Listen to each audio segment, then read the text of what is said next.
I want to provide an experience where they're going to remember something other than what chair they sat at. I can remember maybe a couple pieces of music that I played when I was in middle school, but not many.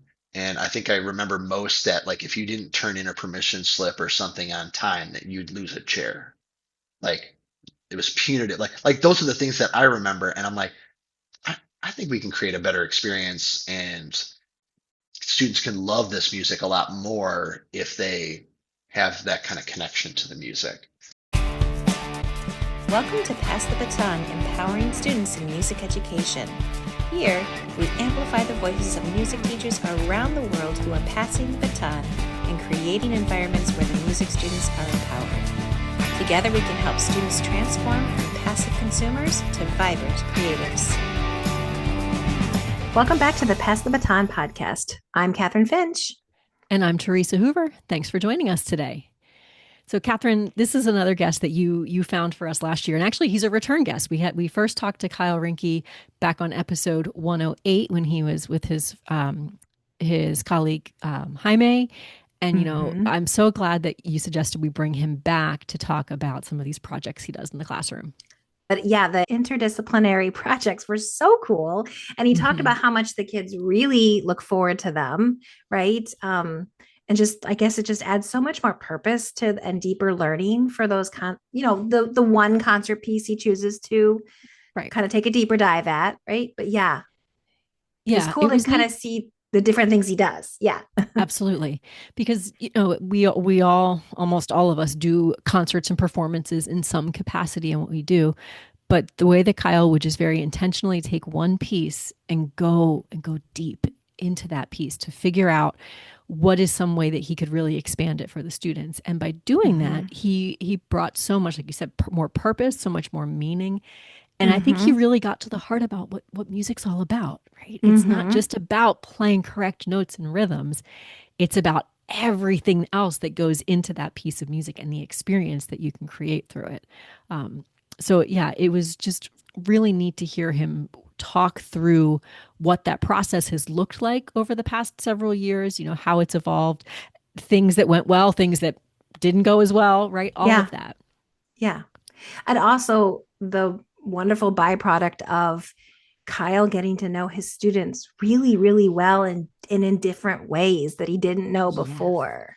That was kind of cool to hear. Yeah, absolutely. Because, if you think back to last week's episode, or 2 weeks ago, the first episode of the season, we talked a little about trust, right? He really built that with his students as he was opening up and having them try these new things, because he was getting to know parts of them outside of just, I play the clarinet. Right? I'm also a great poet, or I'm a fantastic artist, or yeah. Those things are really, really valuable. So I think this is one of those episodes that, while Kyle was talking specifically about his experiences with middle school band, I see connections across the board, right? Oh, yeah. It would obviously look different in an elementary school or a high school or whatever, but I think there's something that we really all can take from this on how we're just digging into the music and what the music means. It's not just about playing the right thing at the right time, right? It's not just about the black and white on the page. It really brings more into it. Yeah. We want to make sure that you are aware of a couple things. First one being Coffee Club. If you're looking to just kind of go a little deeper into this idea of student-centered learning, you might want to check out the Pass the Baton Coffee Club. If you are a member, you get a deeper dive, like a kind of private podcast episode every 2 weeks, where Kathryn and I really just dive deeper into some topic related to what we've been talking about. You'll also get a PDF that's like we call it the Reflect and Act. It has some great reflecting questions and some kind of action steps that you can take. Things that are just very tangible. If you're looking for like, okay, but what do I do? What's next? And not for me specifically, right? Like thinking about my own situation and how do I make this my own now? Yeah, because obviously when you listen to the podcast, you're hearing from one person and what they're doing, but sometimes taking it and adjusting it to match your situations a little bit different. And Coffee Club members also have access to everything else that's in the library, which means all of the past year's resources. We've got lesson plans, project plans, just things that you can use in your classroom. So there's a whole slew of things that you're going to find in there. So we want you to check that out. And as a special back to school, celebration, we are offering a year membership for Coffee Club for only $40, discounted from the usual $50. So if you're listening to this in August, head over to Coffee Club. Check that out. The link's going to be in the show notes. If it's September or later, sorry, it's back up to $50. But Yeah. let's be real. That's still a pretty good deal considering all of the things that are in there. So Yeah. you can find that out. The other thing to check out, we have, again, another link in the show notes. This is our back to school challenge. This is a free challenge available for anybody. It's basically a 5-week email challenge. You'll get 1 email per week for 5 weeks, each one with a specific just thing to think about and try for your classroom. So week 1 is kind of some ideas for student voice, how to really think intentionally about student voice at the beginning of the year. Week 2, looking at student decisions, things like that. So just one idea per email per week, nothing too overwhelming. So if you have not checked that out, please, go ahead and find the show notes, click on that link. All right. Well, before we get to our interview, we're going to just take one moment to hear a word from our sponsor. Do you love being a music teacher but feel like the job is slowly wearing you down? Does it feel like you're always behind, constantly thinking about school, and too exhausted at the end of the day to be fully present with the people you love? I'm Leslie Moffat, host of the Band Director Bootcamp podcast, and I have been there. That's why I wrote, I love my job, but it's killing me. If you're overwhelmed and wondering how to make this career sustainable without losing your passion, this book is for you. I'd love to send you a free copy. Visit empowerededucator.com/free book and take the first step toward amplifying your impact and not your workload. That's the letter M, the word powered, educator.com/free book.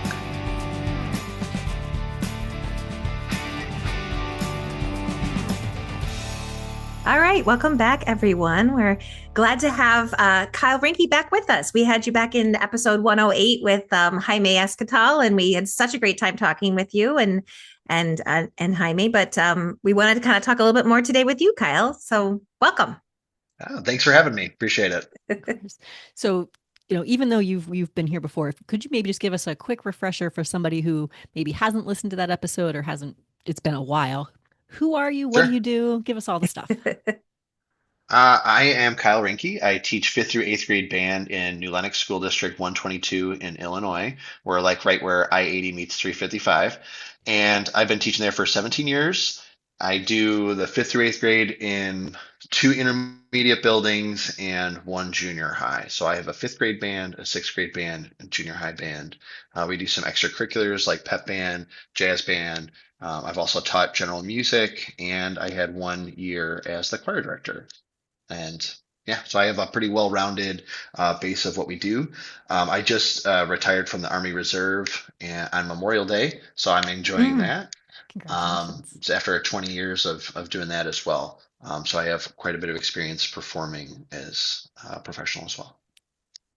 Nice. Awesome. Yeah. Congrats.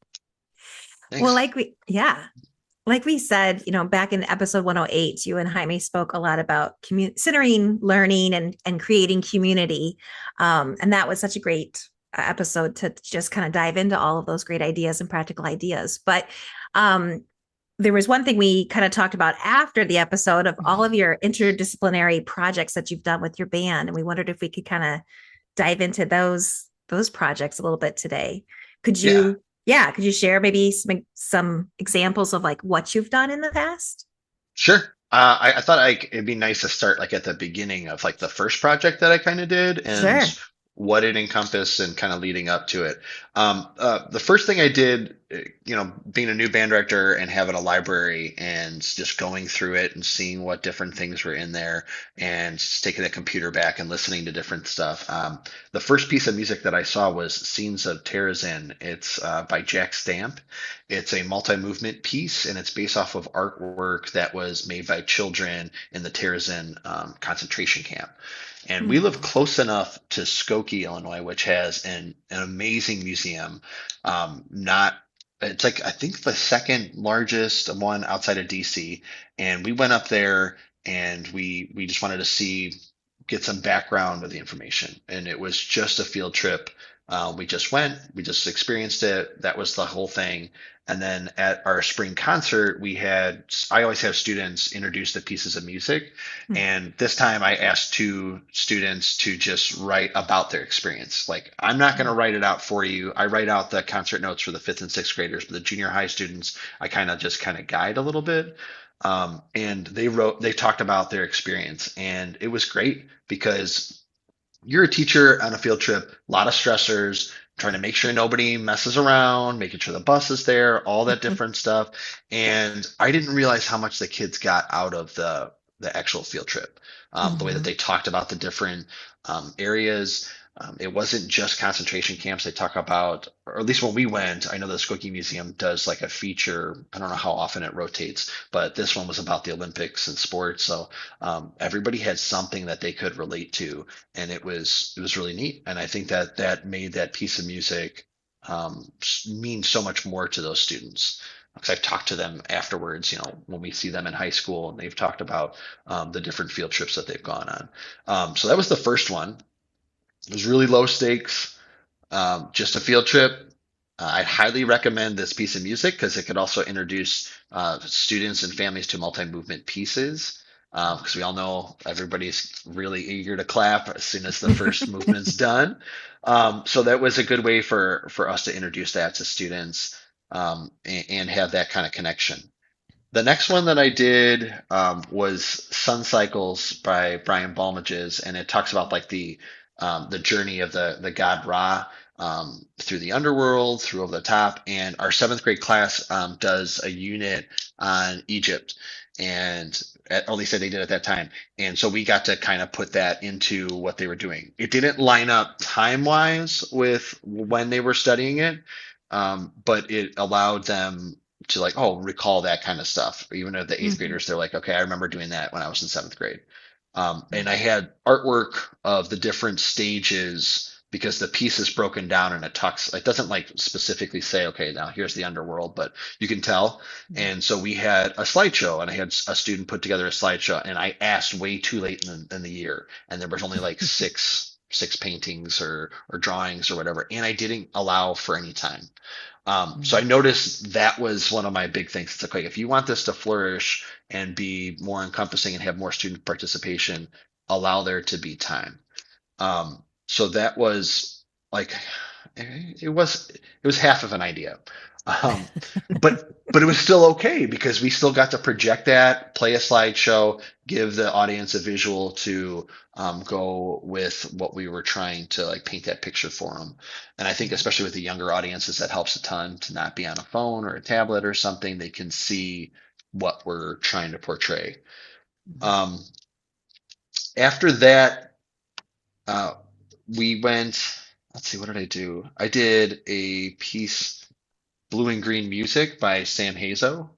It's a really advanced concert band piece. It's got a synth part in it too. So there's more percussion that gets involved in the piece of music. And it's based off of Georgia O'Keeffe's painting, Blue and Green Music, which is at the Art Institute in Chicago.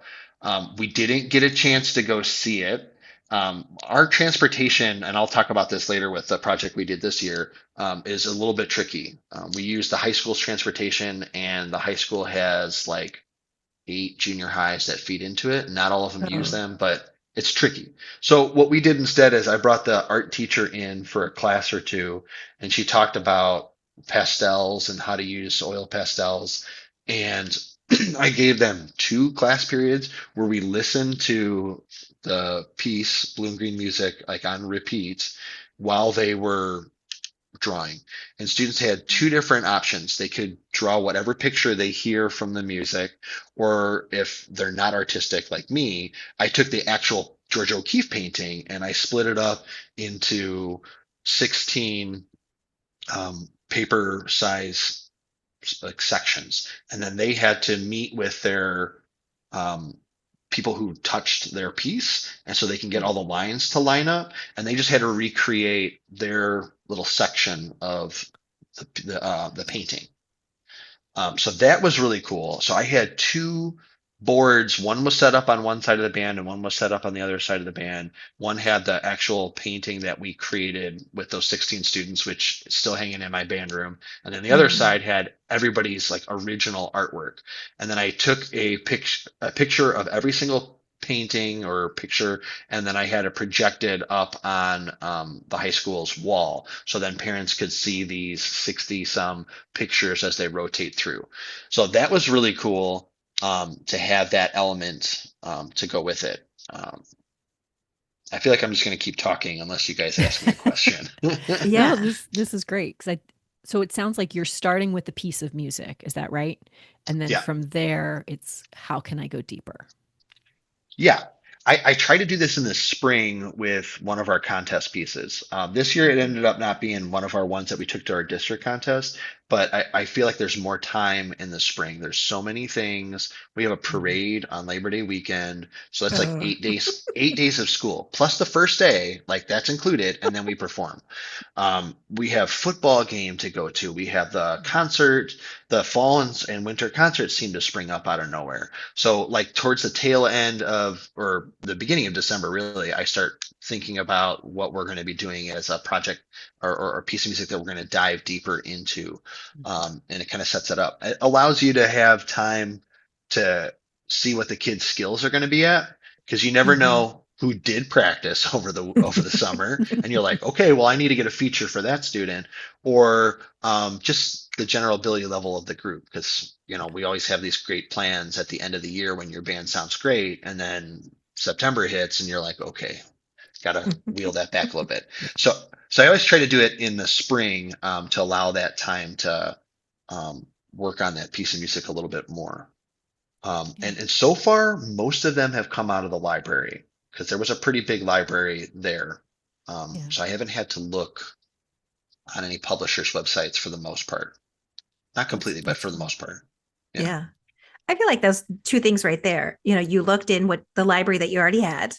And then secondly, you kind of looked at your overall year and it's like, where would this fit well for my program? Mhm.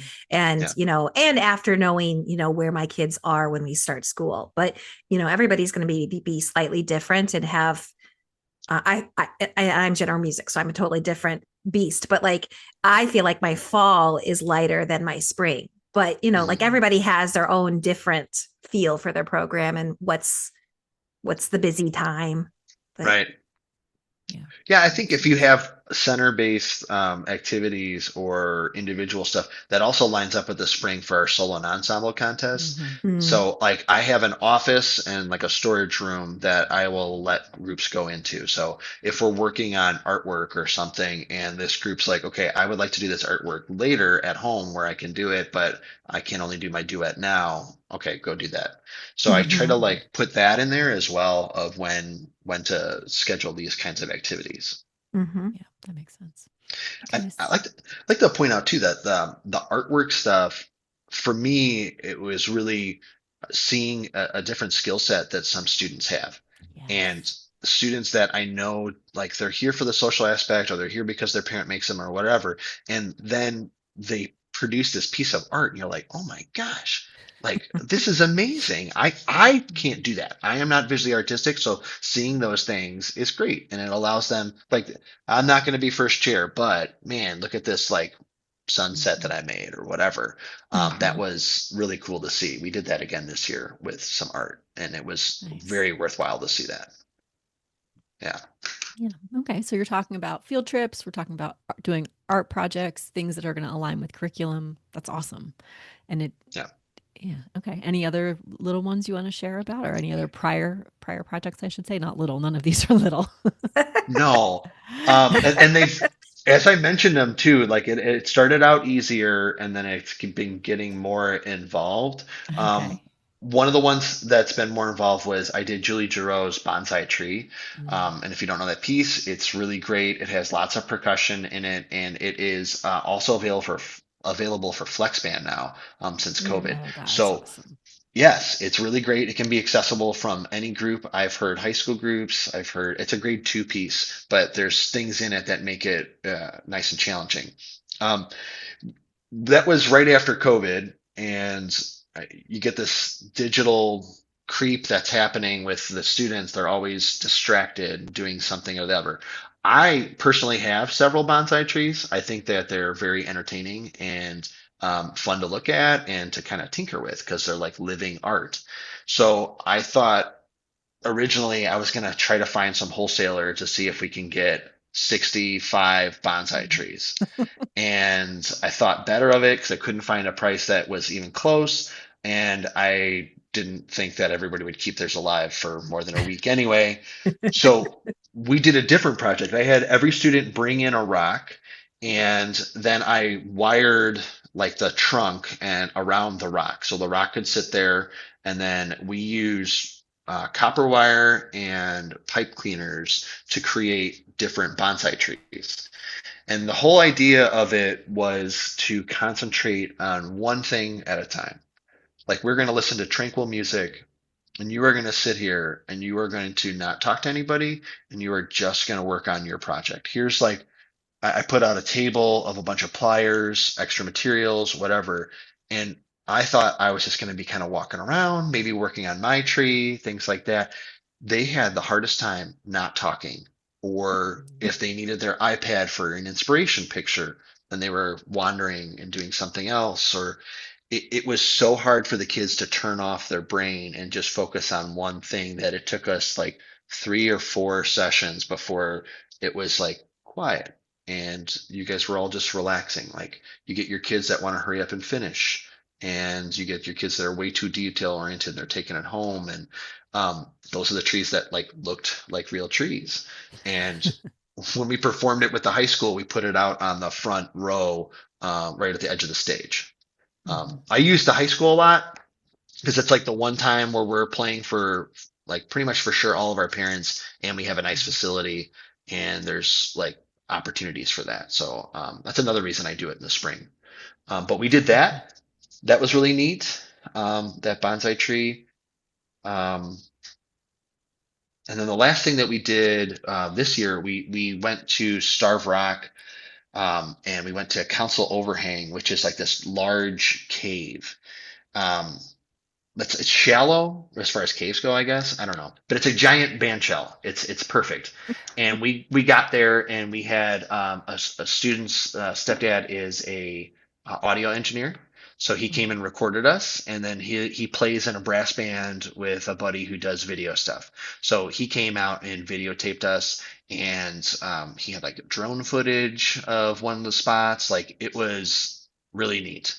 So we went out to Starve Rock. It's like an hour and 15 minutes drive. So we had to go on a Saturday, and there were challenges with our transportation. I wanted to go during the week because you can't like reserve a rock formation at the park. So like anybody who was walking by or hiking, they were free to just Yeah. walk right through us or do whatever. So we needed to do it on a Saturday so we can accommodate the busing. And yeah, we went out there, did that. We hiked after lunch. They have a really great facility where you can request videos. So they talked about the actual park itself. So students got about a 15-minute video on who built it, why it's there, why it's called Starve Rock. And then we went for a 2-hour hike, and they got to split up into groups. I had more chaperone volunteers for this event than anything that I've ever had. So like the groups were small. It was like 3 to 6 kids. And I said, just go do whatever you want. See you later. See you in 2 hours. So they did that. And when we got back, I gave them, I got one of my colleagues, Ann Sticks, she came in and she's the poetry club sponsor. So she talked about poetry, and we played America the Beautiful while we were there for the 250th anniversary of our country. And we talked about how that used to be a poem first, or that was a poem, not used to be. It was written as a poem first, and it was inspired by the sites at Pikes Peak in Colorado. So our idea was we were going to create some sort of art or poetry that was inspired by our trip to Starve Rock.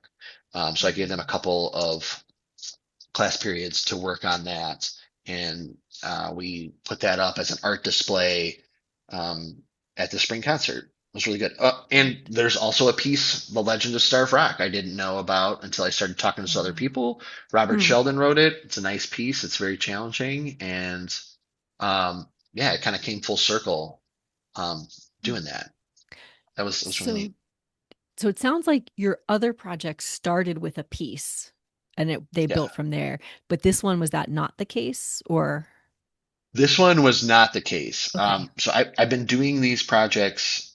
It just kind of started, and now it's become like a yearly thing. And I feel like there's some pressure to come up with like a really good project, a really good experience for the kids. So I'm like freaking out a little bit sometimes during the summer. And last summer was my last 2 weeks that I had to do with the Army Reserve, and we were in Colorado, and we went up to Pikes Peak, me and another soldier, and they had this giant statue of the poem.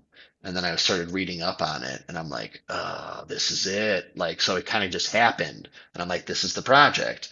Um, as somebody who's been in the military band for 20 years, I've played the Carmen Dragon, America the Beautiful so many times. I feel like I have it memorized. So we went with something different, and I chose like a David Gillingham arrangement. I had like so many different ones. I had 11 percussionists, so I had to come up with something for everybody to do. This one had quite a bit of mallet stuff in it that wasn't just the melody. Um, and it play like there's a key change and it goes to concert D flat. So like there's quite a bit of like learning that went into it too. I could have picked like a grade 2 piece that was just like kind of Carmen Dragon ripoff, and we could have sounded better probably because it probably would have stayed in some healthy keys or nice easy keys. But they have to learn to play in some different keys, so we went with that one too. So it didn't start like you said, like for the piece of music. It kind of started as an experience that I had, and I knew I could create that with this piece of music. So what was it like when you told the students what you were getting ready to embark on? What were their reactions? Uh, Skepticism, like especially once they saw the piece of music. And it's not like we didn't play D flat earlier in the year. We played a different piece of music that briefly went into it, and so like they knew that was going to be harder. But they were excited because I don't I don't feel like anybody goes on field trips. I don't know Mm-hmm. where it's what it's like where you guys are at, but it seems that there's so many different boxes that need to be checked in order to go on a field trip that it almost doesn't seem worth it. So doing this one, like them getting out of their classroom, I think they really felt it. My coworker Ann, her son went through my program, and I go, hey, ask Chuck what he thinks about this. And he was mad. He was mad because he was there during COVID and we didn't get to go do anything like this. So Mm-hmm. he's like, what the heck? That sounds awesome. So I had a lot of high hopes for it. But yeah, like those hurdles keep getting put in your way. And I would be honest with the kids too. I thought that was really good to do. Like, okay, guys, I got this field trip. I can't tell you exactly what it is, but I'm working really hard and we're going to be doing some really cool things. And when I told them about it, they asked about what the hard parts were. And we have like a little discussion, and they're like, okay. And I think that meant a lot more to them because they knew how much we had worked at getting them there. Um, but yeah, I didn't get a lot of response from the kids afterwards. I got more from the parents about how they came home and took a nap. They were talking about it a ton. I give a lot of credit to my principal. Like we didn't even touch the brakes at the first, like, oh, I don't think so. Like we figured out a way to make it happen. So the kids knew that, and I think that made them appreciate the experience a lot more. And I guess the other thing was when you initially thought of this idea, right? There wasn't an immediate, oh, I know who's going to make the audio and who's going to video. Like there was, No. did it probably just how did all that fall in place? I guess is. I knew that I had an engineer in like the band program like the year before. And Mm-hmm. he had made a comment to me about something. I don't even remember what it was, but I made sure that I found him after the first concert and I was like, hey, we got to talk. I Yeah, got this yeah. idea. And then he talked about the video. I mean, we have iPads, so I was gonna like have a couple parents take some video. Like it was Yeah. it was a rough beginning, it's a very rough outline of what I wanted it to do. And it was really the more people I talked to, Hmm. the better ideas that I got. My friend Ann, she does like uh, marriage things. Like she's a minister and will do weddings. I mean, she does a ton of them out at Starve Rock. I just thought Mm. about going to a park, and she's like, "Nope, you got to go to this place." And then Mm. at the next ILMEA event, it was a jazz event, and I was talking to another couple of teachers, and they're like, "That sounds awesome. So you're going to play the Legend of Starve Rock, right?" And I'm like, "No idea what you're talking about." And she turned me on to that. So it was the more I shared, and I found that out, the further I get in my career, the more you share with other people, the better ideas you get because you get a Hmm. different perspective about what it's going to be. Yeah. Mm. I do feel Um, like it's like if you build it, they will come, right? Like if you have yeah, the idea and then you start talking to people, it grows, and it yeah, grows in a direction that you had no idea it could go, which is right. so cool. Yeah. And I talked about that with the art teacher too, about the blue and green music. I go, how do I make this a thing? Yeah. And then she talked me through it, and she's like, okay, this is probably the easiest way to do it. Let's go pastels. And she came down and we swapped classes. I watched her art class while she taught my kids. That was terrifying because I wasn't even in the room. We weren't playing, and I wasn't in the room. So I'm like, all right, are we being productive? Are the kids acting right? That sort of thing. So like the more you talk about it, I feel like the better ideas Yeah. you get.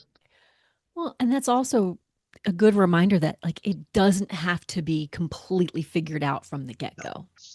right. Because I think sometimes that stalls us. We're like, well, I don't have all the details, so I just can't. No, Right. Yeah. you got to start. Just start talking, start doing, and then see Well, what falls into place. and your expectations too of what is this going to look like at the end. Like parents, their expectation is they're going to come and they're going to hear their kids play music. If Hmm. there's anything on top of that, that's going to be a bonus. So even if you don't think that it's going to turn out great, I would say still do it because like those earlier projects, like that Sun Cycles one, I I didn't think it was going to be that big of an impact. We didn't have as much drawings or paintings as I would have wanted. And then parents were talking about it constantly, like, "Oh my gosh, that was so great!" Put a little visual to what we were listening to. So even the things that you don't think, it's just like music, like you hear all the mistakes and you're like, "Oh, well, that was terrible," and then you get praise afterwards. Yeah. So starting those process, like, yeah, and you have to get used to doing it too, because those first couple times I was terrified of giving up that time. So yeah, you don't have to have a full thought out idea for sure. Hmm. Yeah. I think, Um, oh, oh, go go ahead. ahead, Teresa. You just said a very key phrase. I was terrified of giving up that time. Yes. So there was time in your classroom where kids were not playing their instruments, but they were creating with pastels or they were, those various things. Talk to us about that because I feel like the one thing, a lot of us as music teachers feel like is we don't have enough time. So how did you kind of grapple with all of that? Um, we have our concert for spring or our winter concert kind of earlier in December. So after that December concert, we kind of like I introduced the new music that we're going to be doing for contests. And then I also kind of like, if I have the project that we're doing, that's when we kind of start introducing, okay, here's the game plan. We're going to be doing these kind of activities. So we're going to make sure that we learn our parts, we get ahead of it. I think a rehearsal schedule helps out a ton, so the kids know what to practice when, and then if they see it on the schedule that okay, these 3 days or this three consecutive Mondays, whatever, we're going to be working on our project, then they know like it's like our classrooms. Like, if they know what to expect, they're going to be much better equipped to deal with change. So I let them know ahead of time what the general plan is, and then I try to work it in like little by little. If we just stop everything, that's when they're like, this is way too different. So like I'll take 10 minutes and talk about a piece of music and start to introduce it and then like give them plenty of warning. Next week, okay, next week, Wednesday, okay, you got 10 days notice that we're going to be doing this. So you need to make sure that you practice the music ahead of time. And that's not what we're going to be focusing on. We're going to be doing a different activity. So I think keeping the kids in the loop is a big part of it. And then if you're going to be doing something like art, go talk to the art teacher. ask questions. Okay, this is my idea. How much time should I allot for students to do this? And then they're able to give you a much better idea and expectations too. Like I don't know what to expect, what a finished piece of or a finished piece of art would look like.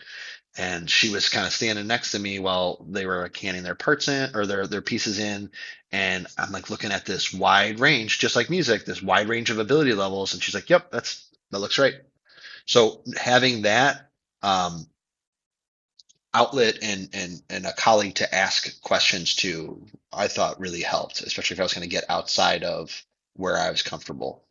Um, the history ones, the ones where we kind of link things to history, I did talk to the history teachers a little bit, but if it didn't line up with where they were at, they didn't. They're like, well, I'm not going to delay learning about this so then we can line it up with band because only 10% of the kids are in band. And I'm like, yeah, that totally makes sense. But I would ask them, hey, does this make sense to deliver to the kids about this piece of music or whatever? And I think when you go to ask colleagues questions about stuff like that, they're most of the time flattered. And second, like willing to help. They're like, yeah, let me get in on this and offer up because you're going to see a subject matter expert. So they already like feel good about that, and then they're their students too. So they want the best experience for them. Yeah, Yeah. that makes a lot of sense. And you know, you're not asking them to change what they do. You're just asking them to give input to make it a better experience for your kids. Hmm. So I think that's really valuable. Um, and I guess, you know, you planning is helping, right? Having planning, make sure you tell the kids what's going on. You're still able to put together fantastic musical experiences, even if maybe there's a couple of days where they're not playing. And that's what I'm Yeah. gathering from what you're saying, right? Yeah. Yeah. I think the So, fear is if we're not playing, we're not getting better. right. But if the students make a deeper connection to the music, then they're going to want to play that a lot more. Like one piece of music that we did last school year, it didn't have any artwork or anything to it, but it was the piece Not Alone by Randall Standridge, and it Mm. deals with a lot of social emotional learning. Mm. I talked to the social workers, and they immediately came up with three different videos that were like 2 minutes max. And there may be sections of a video about what music does for social emotional stuff, about people's mental states and things like that. So I was able to throw that video up like once a week, 2 minutes, Mm. and then let's have a quick little discussion about it. Those students, my seventh graders, when we played it, now eighth graders, they wanted to play that piece of music again. I've never had them students want to play like, oh, the slow pretty piece, let's do that again. Like that's never the case, Yeah. but they wanted to play that piece of music again, and I think it was the connection that they made to it. We talked, we had different I don't know, 10-minute little conversations about mental health. We happened to have a cold day that year that lined up perfectly, so I was able to use that time to have students answer a questionnaire about music and what they use it for, how they use it to cope, coping mechanisms. And from that, I asked just at the end, I'm like, what does band class do for your mental health? And I got two-word answers, and I got paragraphs that just had unbelievable things that you didn't even notice that that kid was that invested in band or it meant that much to him.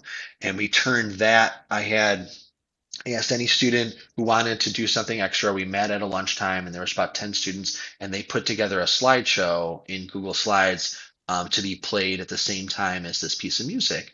And it was awesome. And I couldn't imagine a better, hey, this is coming from the source, why this means so much to your kid.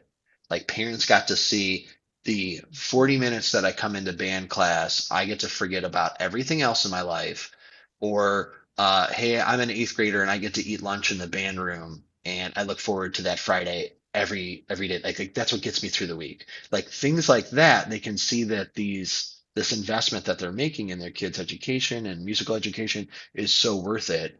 Um, yeah, that was a really cool thing to do as well, and have those kids make that connection. They love that, and I was nervous about that. Like I didn't know if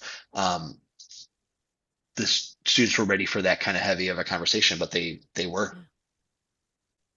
Yeah, Yeah. Yeah. that's awesome. I think you've said so many things that relate to this question, but just to be so explicit about it, like what keeps you coming back to these kinds of projects? What's your why behind doing these projects? I don't know.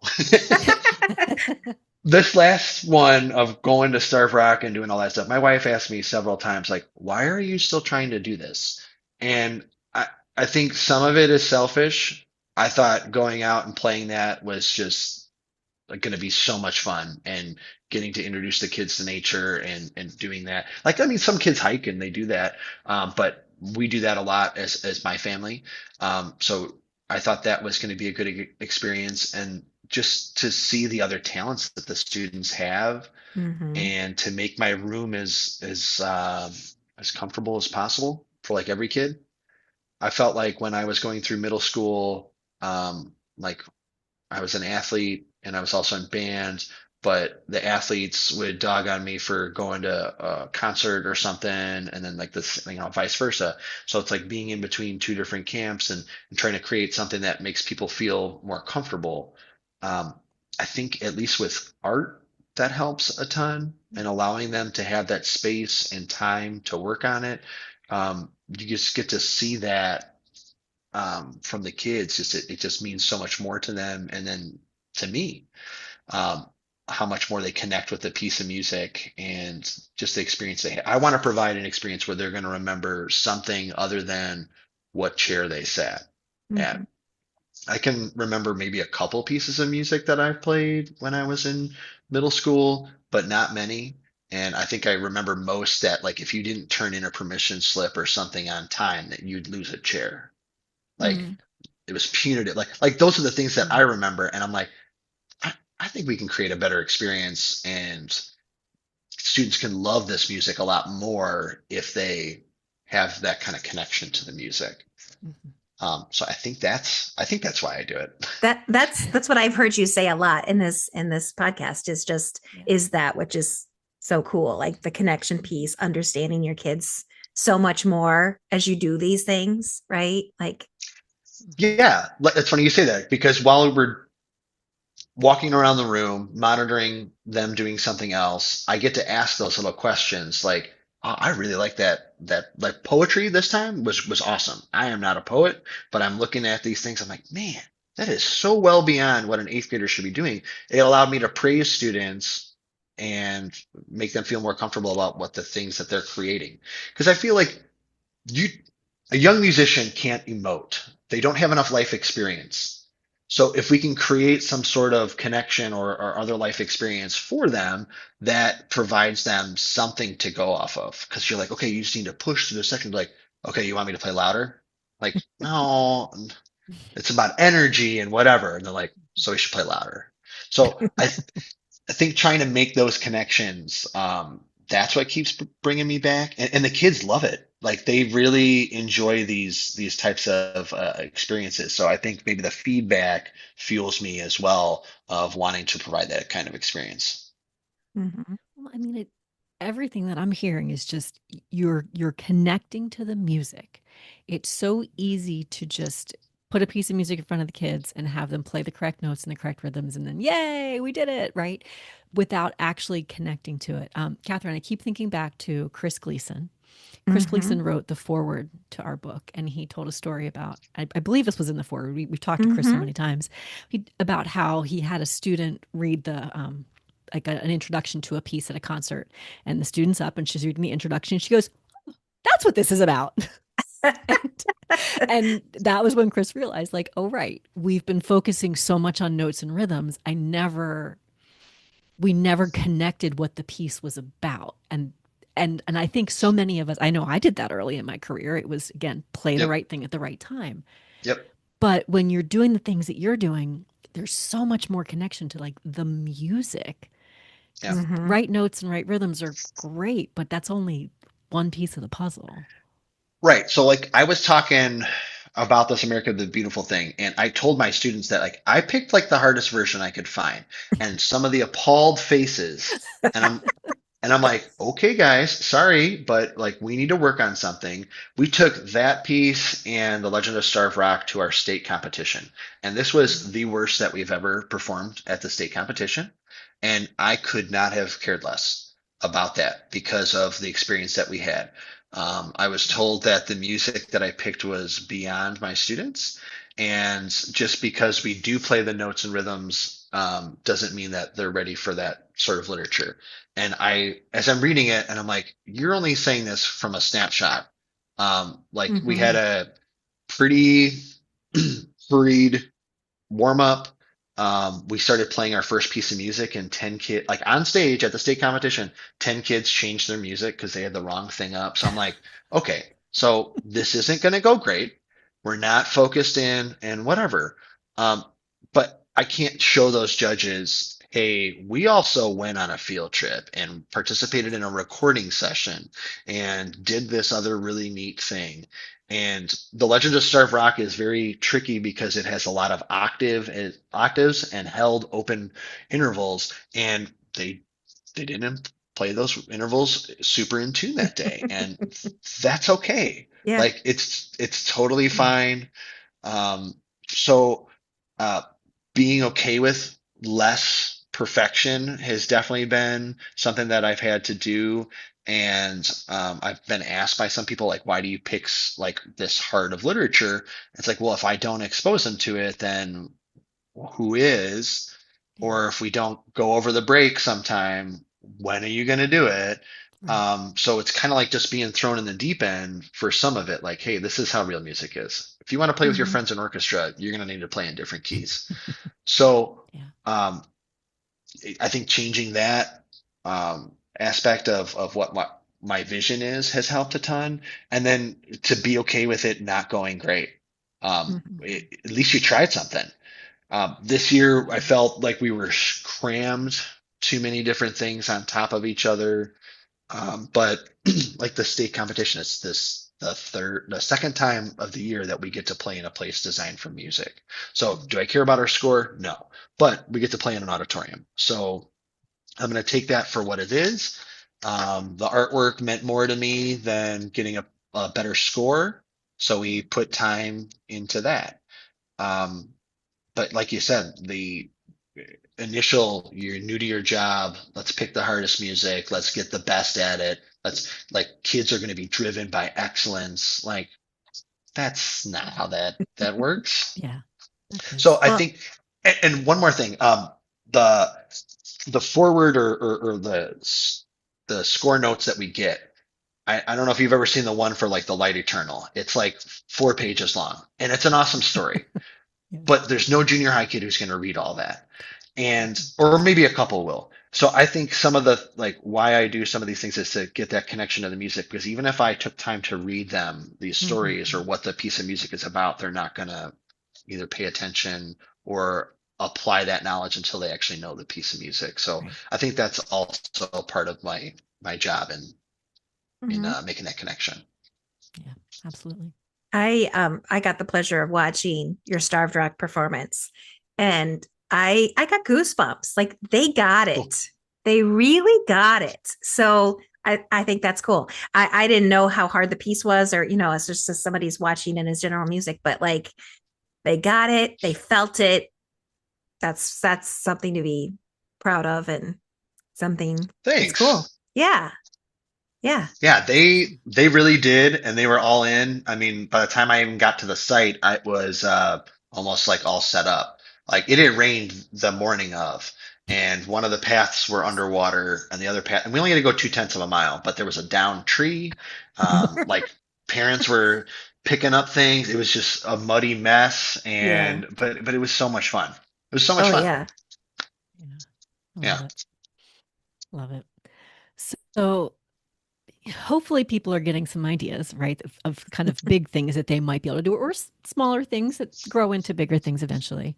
But if you were to give somebody like something they could try tomorrow, what would that be? If you wanted something that they could just either think about or implement, or I mean, and when we say tomorrow, we're thinking like during the school year, not during the summer. But what kind of suggestions might you Right. offer? I would say. I was trying to think about this since yesterday. If you have to try something, like I think that's the first step is to try something and don't have any expectations. I think a lot of other teachers, classroom teachers, they get the chance to, especially like the junior high, they teach the same subject, they get the same lesson 4 or 5 times for the day, and they can tweak it. They go, that didn't work well, let's move on. And like by the time they get to the end, they're doing probably like much better work than that first class. And you got to be okay with that too, because if you try something new, you're probably not going to be good at it right away, or you're not going to know what to expect. And if it doesn't go the right way, that might discourage you from trying anything ever again. But just be okay with it not going great. You can always ask another teacher to see what it is. Like, how do they receive that? Because if your room is large, you can't look at everybody at the same time. You can have another set of eyes, seeing how it goes. But just to try something, try to make some sort of connection to the music and try and start planning it now. And then you'll be ready by the time spring comes, if that's when you want to do that piece of music, because they'll be on board. Anything different, the kids will be on board. Yeah. I love it. Yeah. Yeah. I think they'll be like curious, right? Like, what are we doing? Why are we? Yeah. Right. It's that kind of a thing that gets them excited. Yeah. And if you really want to know, you can start previewing that stuff with some of your 8th graders. Okay, hey, this is what I'm thinking about doing. Do you think this will go well? And then you get like more buy-in from those students too, because then they're a part of the process. And if you like, okay, I'm going to need some help keeping everybody on focus or whatever. You give some people some jobs, and next thing you know, you have some helpers in there. Then it makes it a lot easier, and people are more engaged. Yeah. Yeah. Very fun. Yeah. Well, thank you so much, Kyle, for again coming back and talking to us about all these cool projects. Like it's really inspiring. So how can people connect to you Thanks. and find out more about your work? My email address at school is KRINKE at New Lenox School District, NLSD122.org. Feel free to ask me any questions or some things that we've been working on. I'm not super tech savvy, so I don't have like I just put this video on YouTube so you guys could share it, like, and that took me a while because I don't do that very often. So as far as what we do in class, I don't really publish that as much, but I'm always open to some questions. I had a lot of cool questions after that conference in January, and was able to kind of collaborate with some other teachers about that too. So yeah, feel free to reach out. Awesome. That's good. Well, thank you so much for sharing all these ideas. I love it. Just anytime I think we can make those deeper connections to the music is so valuable. So this is really, really fun to hear about. Thank you. Yeah. Thanks for having me.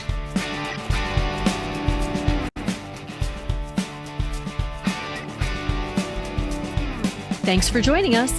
If you have found value in our conversation, please hit that like button, subscribe to our podcast, and leave a review. Your feedback means the world to us and helps us grow our community of passionate music